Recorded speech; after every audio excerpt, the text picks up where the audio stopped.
Bonjour, bonsoir à tous. Une nouvelle attaque à la voiture bélier. Un véhicule a percuté un groupe de personnes à Munich, dans le sud de l'Allemagne, faisant 20 blessés, a indiqué ce jeudi, donc aujourd'hui, la police locale, ajoutant avoir déployé des forces importantes sur place. Selon le quotidien Bild, les faits se sont déroulés vers 10h30, alors qu'un véhicule aurait accéléré puis foncé sur des employés municipaux manifestant pour des meilleures conditions de travail, à l'appel du syndicat Verdi, faisant 20 blessés, dont 2 grièvement. Dieter Reiter, donc le maire de la ville, a également réagi auprès du quotidien. Le chef de la police vient de m'informer qu'un véhicule a percuté un groupe de personnes et que malheureusement de nombreuses personnes ont été blessées, dont des enfants. Je suis profondément choqué, mes pensées vont aux blessés. Les enquêteurs doivent établir donc s'il s'agit d'un acte délibéré ou d'un accident technique.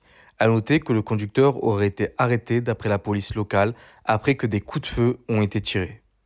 Donc pour le moment, il n'y a pas plus d'informations. Donc pour le moment, en tout cas, et heureusement, il n'y a pas de mort. On croise les doigts, on touche notre tête, on touche du bois. Voilà, pour l'instant, il n'y a pas eu de décès. Et heureusement, comme c'est précisé qu'il y avait quand même apparemment pas mal d'enfants.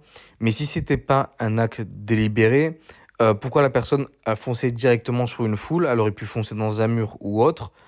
Si par exemple la voiture elle avait un problème et qu'elle ne pouvait plus freiner, ben, elle fonce dans un mur, fonce pas sur des gens. Et qu'en plus, il y a des coups de feu qui ont été tirés visiblement. Donc voilà, je pense pas que ce soit quelque chose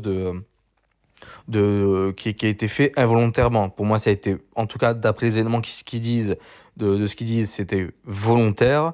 Après, est-ce que c'est terroriste ou pas? Ça, par contre, on peut pas le dire. Tout dépend de la personne.